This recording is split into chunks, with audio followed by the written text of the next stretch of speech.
Nah, 1 bulan ini saya akan berbicara tentang kesatuan, karena ulang tahun gereja ya, tentang kesatuan, tentang persekutuan, tentang bagaimana kita semua sudah dikasih talenta masing-masing supaya kita bisa pakai itu di dalam pelayanan yang ada. Jadi tema nanti untuk tanggal 21, ulang tahun gereja kan 17 November. Tapi karena jatuhnya Rabu, kita bikin hari Minggu supaya dengan harapan semua jemaat bisa ikut ya. Jadi hari Minggu tanggal 21 tidak ada ibadah di gereja, kita ibadah di sana bersama-sama. Jadi temanya menjadi keluarga yang bertumbuh dalam iman, saling mengasihi khususnya saudara seiman kita ini, dan melayani sesuai talenta, sesuai panggilan yang Tuhan sudah berikan. Ya, kita semua beda-beda kemampuan, tapi di Karmel ini kalau saudara kembangkan kemampuan saudara, gereja ini bisa menjadi berkembang lebih baik, ya. Jadi tidak ada yang tidak berguna, semua kita berguna, ya. Tuhan memberkati. Pagi ini kita akan bicara tentang relationship, relasi, ya, relasi, tahu relasi ya? Relasi itu hubungan. Kita baca dalam Kejadian pasal yang kedua ayat 18. Ada jemaat yang baru dia bilang, aduh saya senang sekali lihat di Karmel. Kenapa? Di gereja Karmel tuh jemaatnya hampir semua bawa Alkitab loh ya. Soalnya di gereja saya dulu bawa HP. Nanti pegang dikira buka ayat, nggak taunya lihat WA. Jadi kita yang di belakang tuh terganggu. Oke. Kita baca ini ayat biasanya dipakai untuk pernikahan, tapi pagi ini saya ambil untuk persekutuan, untuk relasi kita satu keluarga gereja Karmel. Kita baca bersama-sama 1, 2, 3. Tuhan Allah berfirman, tidak baik kalau manusia itu seorang diri saja. Aku akan menjadikan penolong baginya yang sepadan. Tidak baik manusia itu seorang diri. Jadi pertanyaan, saudara pernah nggak berpikir dalam pikiran saudara? Pernah nggak punya pertanyaan seperti ini? Mengapa Allah hanya menjadikan satu manusia? Padahal kepada Adam Allah memerintahkan kan? Beranak cuculah. Saya mau tanya, waktu Allah menjadikan dunia ini, terus Adam ditaruh di Taman Eden, apakah Indonesia nih pulaunya sudah ada? Apakah Australia itu sudah ada benuanya? Sudah ada belum? Sudah ada. Cuma namanya belum ditemukan, belum disebut Indonesia. Tapi semua waktu Allah menjadikan semua sudah ada. Dan kan besar sekali jagat raya ini. Pernah gak berpikir Allah kasih manusia itu mandat, tugas supaya memenuhi bumi. Tetapi kenapa hanya satu orang yang diciptakan yang dari kedua orang ini keturunannya akan memenuhi? Pernah nggak saudara bertanya, kenapa Allah tidak ciptakan di benua Australia ada satu orang, di Taman Eden ditaruh Adam, nanti di benua Amerika ditaruh satu orang, benua Asia taruh satu orang. Kan lebih cepat berkembang biak gitu. Betul nggak? Sehingga mandat ilahi itu kan lebih cepat terwujud. Mengerti nggak? Kalau Adam dan Hawa di Taman Eden, mau melahirkan satu anak tunggu 9 bulan. Tunggu paling cepat 1 tahun 2 tahun baru punya anak lagi. Kapan bumi ini bisa penuh? Kapan mandat ilahi untuk beranak cucu tuh bisa terlaksana? Kan lama sekali. Dibanding jika Allah menjadikan manusia tuh banyak. Satu taruh sini, satu taruh sini, satu taruh sana. Pernah nggak berpikir seperti ini? Nggak pernah ya? Nggak pernah ya? Tapi saya mau kasih tahu bahwa tujuan Allah adalah supaya ada relasi, supaya ada hubungan. Karena berasal dari satu, semuanya itu kan otomatis nenek moyang kita Adam. Betul nggak?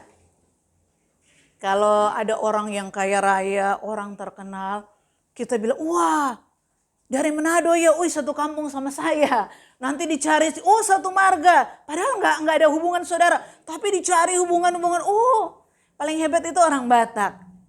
Orang Batak itu kalau ketemu Batak berapa? 15. Batak berapa? 16. Jadi dia tahu kalau sama-sama marga, kalau 15, 16 berarti 16 panggil dia apa, itu sudah ada sebutannya. Mereka tahu. Padahal nggak saling kenal, nggak ada hubungan apa. Satu marga bisa menemukan nenek moyangnya tuh siapa. Dan bagi mereka kita bersaudara. Makanya Batak tuh setiap di daerah-daerah mereka punya persekutuan yang sesuai marganya. Karena bagi mereka bersaudara. Padahal di sana kampung halaman nggak pernah ketemu. Giliran melantau satu marga, oh kenapa? Karena nenek moyangnya marganya sama. Jadi kenapa Allah hanya menjadikan satu manusia? Dan kemudian dari Adam disuruh beranak cucu untuk penuhi bumi. Kenapa? Karena Allah ingin dari Adam dan semua keturunannya itu punya relasi. Ada hubungan. Ya, amin. Nah, hubungan yang dibangun melalui perjalanan waktu. Gak apa-apa lama. Kan lebih cepat kalau Allah menjadikan banyak manusia langsung berkembang biak. Tapi Allah mau cuma dari Adam. Adam punya anak, punya cucu. Membutuhkan waktu lama. Gak apa-apa kata Allah. Yang penting hubungan itu terjalin. Dan untuk menjalin hubungan itu memang membutuhkan waktu. Amin. Nah. Dan satu hal yang harus kita sadari bahwa kita adalah makhluk sosial. Semua bilang saya makhluk sosial. Artinya kita tidak bisa hidup sendiri. Ada dulu simpatisan orang yang cukup kaya, anak-anaknya dititipin di gereja sini. Sama ponakannya semua ditaruh di gereja sini. Itu orang dia padahal dari orang biasa, tapi karena tekun bisa jadi orang yang hebat. Dan saudara tahu dalam kekayaannya dia, rumahnya dibuat kayak benteng Takeshi. Seakan-akan saya tidak perlu tetangga, saya nggak perlu orang lain. Saya hanya perlu diri saya. Dan saya punya uang untuk mencukupi semuanya dan keluarga saya cukup harmonis. Bagi dia. Tapi pada waktu orang tuanya mati perlu tetangga enggak? Siapa yang ngelayat? Itu sampai minta-minta loh orang untuk datang. Karena kan waktu itu cuma taruh di rumah, otomatis ada yang datang. Kalau nggak ada yang datang, siapa yang mau lihat? Nah, biar orang kaya belum tentu orang mau datang kan kalau nggak punya hubungan. Nah kita nih harus sadar kita makhluk sosial. Makhluk sosial artinya saya nggak bisa sendiri. Saya membutuhkan orang lain. Kita di gereja Karmel, selalu saya tekankan saudara dari lahir nggak punya cita-cita kalau besar mau jadi jemaat di Karmel kan. Tapi kenapa saudara ada? Itu karena Tuhan yang panggil, Tuhan yang kirim, Tuhan yang tempatkan saudara di sini. Tujuannya apa? Supaya kita menjalin hubungan, menggenapi panggilan Tuhan. Di tempat ini kita sama-sama bertumbuh dalam iman. Di tempat ini kita sama-sama saling mengasihi. Alkitab sendiri bilang kasihi dulu saudara seiman baru orang lain. Jangan saudara bagi-bagi makanan di pinggir jalan, ada jemaat Karmel yang di PHK nggak punya kerjaan, nggak bisa makan. Amin. Nah saya mau ajak pagi ini, 1 bulan ini khotbah saya, kita tuh punya rasa bahwa aku nih keluarga, aku harus peduli satu dengan yang lain. Walaupun komsel nggak jalan, tapi kan ada kaum muda, ada kaum pria, ada kaum bapak, kaum wanita. Ayo kita satu keluarga yang harus saling peduli. Kalau kita nggak peduli, kita nggak menggenapi rencana Tuhan lewat hidup kita menjadi satu keluarga di Karmel. Ya, amin. Bilang saya mau peduli. Oke. Selanjutnya kita lihat dalam Kejadian pasal yang ketiga, dosa merusak relasi. Relasi itu hubungan. Dosa, akibat dari dosa itu merusak hubungan antar manusia. Apa yang terjadi saudara lihat? Di dalam kitab Kejadian pasal yang ketiga, pada waktu Adam sudah makan buah itu, Alkitab mencatat dia sembunyi. Waktu mendengar langkah Tuhan berjalan di Taman Eden. Pernah baca ayat itu? Kemudian waktu Allah tidak menemukan di mana si Adam, Allah berkata apa? Saudara baca, apakah engkau makan dari buah pohon yang kularang engkau makan itu? Adam nggak ada. Adam di mana kau? Aku sembunyi Tuhan. Kenapa kamu sembunyi? Kamu makan ya buah yang dilarang. Kalau saudara ada pertanyaan yang ditujukan kepada saudara. Gak ada yang ngantuk, lihat saya, dengar saya. Seandainya pagi ini saya bertanya. Misalnya kita kan mau perjamuan. Ini namanya anggur. Saya tanya kepada semua dibagi satu-satu.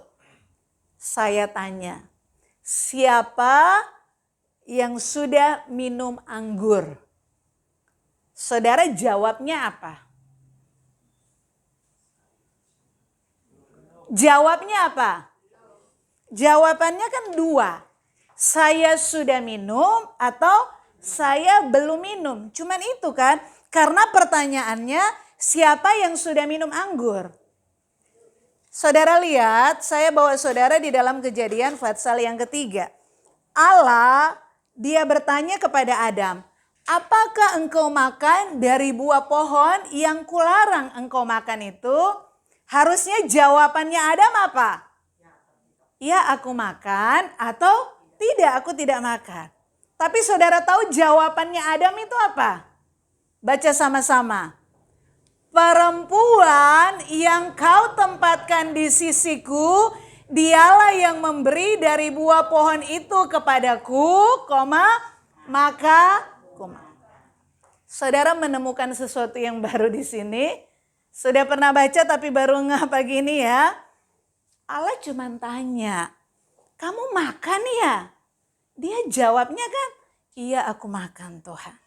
Tapi Adam gak jawab begitu. Ada pendahuluannya. Adam, kamu makan ya? Tuhan, perempuan yang kamu taruh di tempatku, dia kasih buah itu. Terus aku makan. Amin. Akibat dosa, manusia saling menyalahkan. Manusia mencari pembenaran diri. Kalau di dalam satu hubungan orang tidak mau disalahkan, kalau salah apalagi kalau dia benar. Kalau dalam satu hubungan sudah ada saling menyalahkan, hubungan pasti rusak atau tidak harmonis. Coba kalau suami istri, tiap ketemu suaminya bilang gara-gara kamu sih istri gak ngurus anak makanya anak kayak gitu. Gara-gara kamu lihat dia gak bisa ini. Istri juga begitu. Gara-gara kamu suami gak becus jadi suami. Gara-gara suami gak rajin kerja kita gak bisa makan gara-gara. Enak gak rumah tangga kayak begitu? Pasti mungkin tinggal bersama. Tapi itu gak harmonis. Betul ya? Dan semua dimulai dari dosa. Oke, akibat dosa manusia membela, manusia nggak mau disalahkan, itu akibat dari dosa. Membela diri boleh nggak? Boleh. Kalau saudara ada masalah hukum, bawa di pengadilan, saudara bisa menyewa pengacara untuk membela saudara. Tujuannya apa? Ya minimal saudara dapat hak. Tetapi kan zaman sekarang Alkitab bilang dari zaman dulu juga di pengadilan sudah tidak ada ketidakjujuran. Ya, orang punya uang walaupun dia salah bisa jadi benar, yang benar bisa jadi salah. Tapi kita ngomong secara umum bahwa membela diri itu bisa. Tetapi yang jadi masalah waktu kita membela diri tetapi dengan membuat alasan.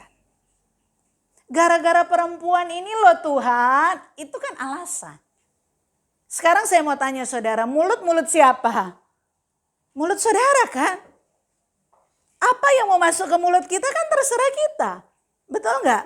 Kecuali tangan saudara diikat, semua diikat. Itu pun kalau saudara nggak mau telan nggak bisa kok. Kecuali mulut saudara dibuka, terus dikasih roti, terus disiram air. Mau nggak mau dengan terpaksa. Tapi pada kenyataannya kalau hanya menawarkan, ditawarkan, saudara kan punya kehendak untuk berkata tidak. Saudara punya kebebasan untuk menolak. Mengerti? Tapi kan Adam ambil dan Adam makan. Amin. Kan tidak dibilang Hawa menyuapi Adam. Nggak ada. Aku makan. Nah, atas kerelaan dia. Nah, membela diri itu yang salah pada waktu membuat alasan dan menyalahkan orang lain. Itu yang salah. Saya banyak diajar Tuhan dalam sebulan ini, hari-hari ini untuk lebih banyak diam. Ya, lebih banyak diam. Kita salah ya diam aja, kalau perlu minta maaf. Tapi kita benar pun lebih baik diam. Diam. Ada banyak hal. Ini saya pribadi, pelajaran yang saya diajar Tuhan hari ini lebih banyak diam. Ada banyak kesalahan karena kita ngomong. Ada banyak pembelaan diri. Saudara, kalau saya baca satu orang-orang sukses, salah satu ciri mereka, orang-orang yang bisa sukses, yang bisa berhasil, mungkin punya banyak perusahaan, bisa jadi pemimpin hebat. Salah satu mereka punya tanda, punya ciri. Orang yang hebat, dia selalu berbicara yang terakhir. Kalau saudara merasa hebat kan pasti saudara bicara duluan ya dalam satu pertemuan. Tapi orang yang benar-benar hebat dia akan berbicara yang paling akhir. Nah, untuk mendengar orang lain itu tidak mudah ya. Oke, tapi kita belajar.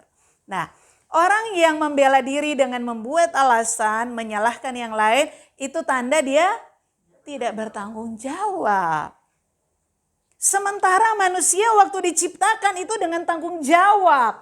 Adam penuhi bumi. Adam kuasai bumi. Adam berkuasa atas ikan di laut, atas burung-burung di udara, atas segala ternak. Itu bicara tanggung jawab.